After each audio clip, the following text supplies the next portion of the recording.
Hello అండి, chicken biryani స్టైల్లో egg dum biryani అయితే ఎలా చేయాలో ఈ వీడియోలో చూసేద్దాం రండి. ఇంకా ఇవైతే కేజీ బాస్మతి రైస్ అండి. ఇంకా మనమైతే వీటిని ఒక పాత్రతో కొలుచుకోవాలండి. ఇంకా ఏ పాత్రతో కొలుచుకుంటే ఆ పాత్రతో వాటర్ పోయచ్చు అన్నమాట అండి.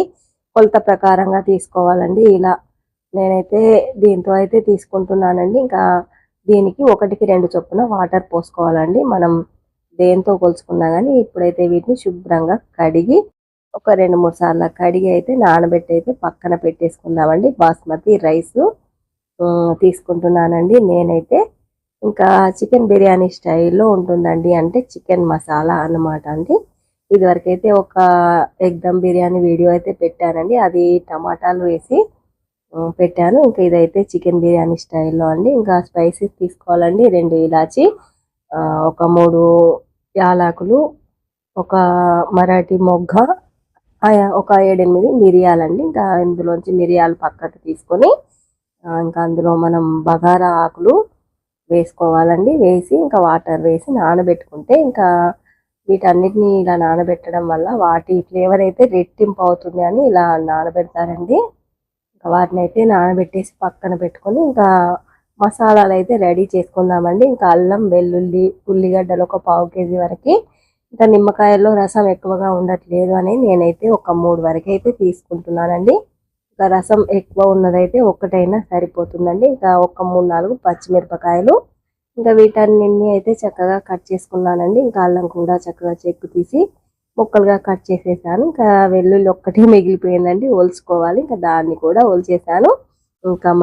ఇంకా ఆలస్యం ఎందుకండి, మరి మనం ఎగ్ బిర్యానీ ఎలా చేయాలో చూసేద్దాం రండి. మరి ఇంకా ఇప్పుడైతే మనం పక్కన పెట్టుకున్న మిరియాలు, కట్ చేసుకున్న ఉల్లిగడ్డలు, అల్లం, వెల్లుల్లి ఇవన్నీ వేసి అయితే మిక్సీ పట్టుకోవాలండి. ఇంకా పేస్ట్ తయారు చేసుకోవాలన్నమాట. ఇంకా అల్లం, వెల్లుల్లి, ఆనియన్స్, మిరియాలు, మిరపకాయలు పక్కన పెట్టేసుకోవాలండి. ఇంకా మనం ఆనియన్స్ ముక్కలు కూడా కొన్ని పక్కన ఉంచుకోవాలండి. ఇంకా బ్రౌన్ ఆనియన్స్ లాగా ఫ్రై చేసుకోవడానికి.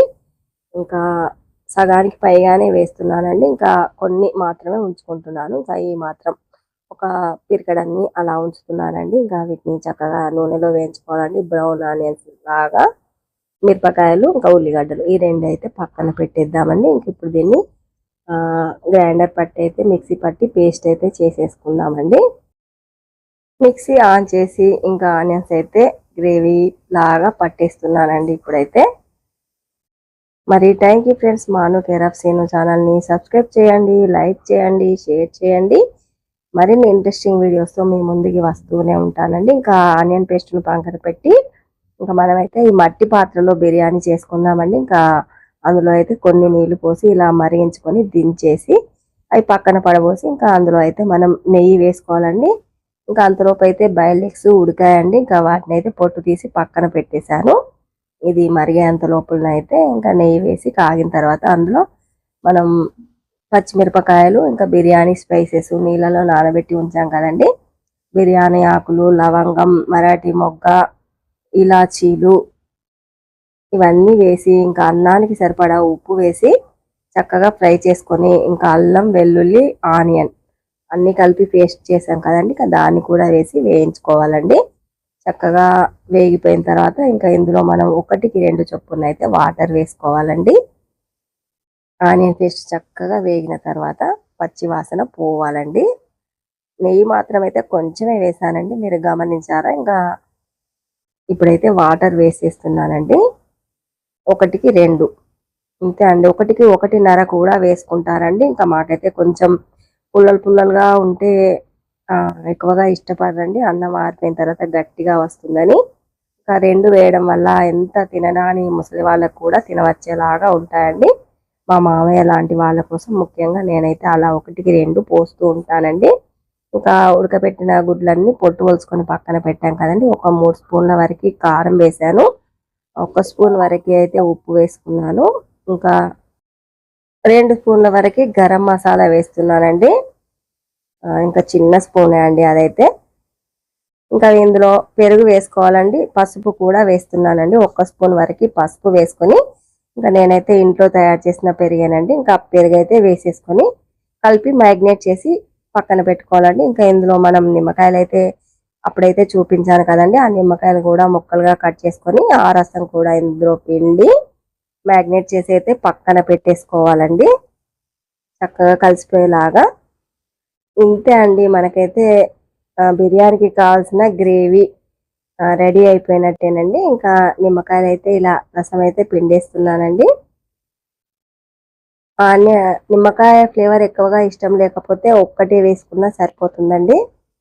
ఇంకా మాకి స్పైసెస్ ఎక్కువగా ఉండద్దు అన్నట్టుగా నేనైతే ఇలా 3 అయితే నిమ్మకాయలు తీసుకున్నానండి. ఇంతే అండి, నిమ్మరసం పిండేసి ఇవన్నీ చక్కగా కలిపి పక్కన పెట్టుకుందాము. ఇంకెంతలోకి అయితే అన్నం ఎసరైతే తేలుతుందండి. ఇంకా మనమైతే పోపులో ఎసరు పోసి ఉంచాం కదండి, ఇంకా మూత తీసే వరకు చూసారా తుక్క తుక్క ఉడుకుతుందండి ఎసరంతా. ఇందులో మనం కడిగి పెట్టుకున్న బాస్మతి రైస్ ఉన్నాయి కదండి, అందులోంచి నీళ్లు వార్చేసి ఇంకా బియ్యం తీసుకువచ్చి సలసలా మరుగుతున్న ఎసట్లో వేసుకొని ఇంకా చక్కగా కలుపుకోవాలండి. అన్నాన్నంతా ఇలా నిదానంగా కలుపుకొని ఇంకా మనం మూత పెట్టించుకొని ఉడికించుకోవాలండి. ఇంతే అండి, ఇంకా దాని పని అది చేస్తుందండి. మనం ఇంకా గ్రేవీ మసాలా కోసం అయితే ఇప్పుడు సిద్ధం చేసుకుందాం రండి. ఇంకా మనమైతే ఆనియన్స్ అయితే పక్కన పెట్టాం కదండి, బ్రౌన్ కలర్లో వేయించుకోవడానికి అన్నట్టుగా. ఇంకా స్టవ్ పైన అయితే ఇంకో పాత్ర పెట్టి ఇంకా ఆయిల్ అయితే వేసానండి. ఇంకా అందులో ఆనియన్స్ అయితే వేయించుతున్నాను. ఇంకా అంతలోకి అయితే అన్నం ఉడుకుతుందండి. ఇంకా మూత అయితే తీసి పక్కన పెట్టేశాను. ఇంకా మరోసారి అయితే ఇలా కలిపేస్తున్నానండి. ఇంకా ఆనియన్స్ అయితే ఓ పక్కన వేగిపోతున్నాయండి. చూసారా, అన్నం ఇలా చక్కగా ఉడికిపోతుంది, ఇంకా ఆనియన్స్ ఫ్రై అయిపోతున్నాయి. ఇటు పని అటే నడుస్తుందండి. ఇంకా బిర్యానీ అలాంటివి చేసేటప్పుడు పని కూడా ఎక్కువే ఉంటుందండి. ఇంకా కొన్ని ఆనియన్స్ అయితే పక్కన పెట్టి కొన్ని ఆనియన్స్ అలాగే ఉంచేసానండి, బ్రౌన్ ఆనియన్స్.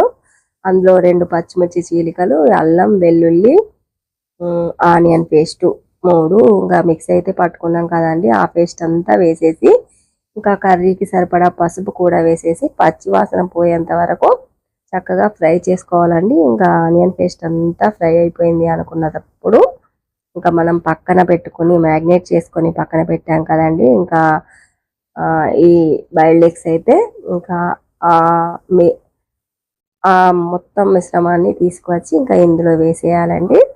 అది చక్కగా ఫ్రై అవుతున్నప్పుడు ఇంకా కారం కడిగిన గిన్నె నీళ్ళు కూడా కొన్ని అందులో వేస్తే ఇంకా చక్కగా ఉడికిపోతుందండి. ఇంకా ఫ్లేవర్ అంతా ఉప్పు కారం మసాలా స్పైసెస్ అన్నీ ఆ బాయిల్డ్ ఎగ్స్కి చక్కగా పట్టుకుంటాయండి. ఇంకా అంతలోపు అయితే మన అన్నం కూడా రెడీ అయిపోయిందండి. చూసారా, ఇంకా వాటర్ ఏమీ లేవండి.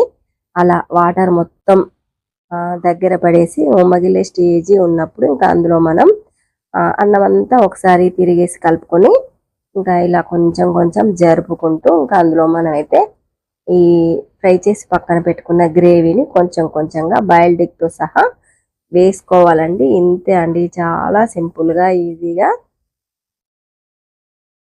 చికెన్ బిర్యానీ స్టైల్లో ఎగ్ బిర్యానీ, చికెన్ బిర్యానీ మసాలా స్పైసెస్తో ఇంకా ఎగ్ బిర్యానీ అయితే రెడీ అయిపోతుందండి. ఎగ్ దమ్ బిర్యానీ అచ్చం చికెన్ తినని వాళ్ళకైతే చికెన్ బిర్యానీ ఫ్లేవర్ ఎలా ఉంటుందో అలాగే ఉంటుందండి. అలాంటి స్పైసెస్ అయితే వేసామండి. ఇందులో అయితే మనం టమాటా అది ఇది ఏమీ యూజ్ చేయలేదండి, మొత్తం ఆనియన్ పేస్టే అండి చికెన్లో వాడేలాగా. అంతే అండి, అన్నాన్నంతా చక్కగా నెట్టుతూ ఇంకా బాయిల్డ్ ఎగ్ తర్వాత గ్రేవీ 2 కలిపి వేసుకొని ఇంకా దాన్ని చక్కగా దమ్ చేసుకోవాలండి. ఇంతే అండి, చాలా సింపుల్గా చాలా ఈజీగా ఇంకా ఇప్పుడే చేసుకొని తినేద్దామా అన్నంత హుషారుగా ఉంది కదండి. ఇంకా ఈ వీడియో చూస్తూ ఉంటే మాత్రం ఇంకా మరి ఎందుకండి ఆలస్యం, ఇంకా మీరు కూడా వెంటనే చేసుకొని తినేయండి. మరి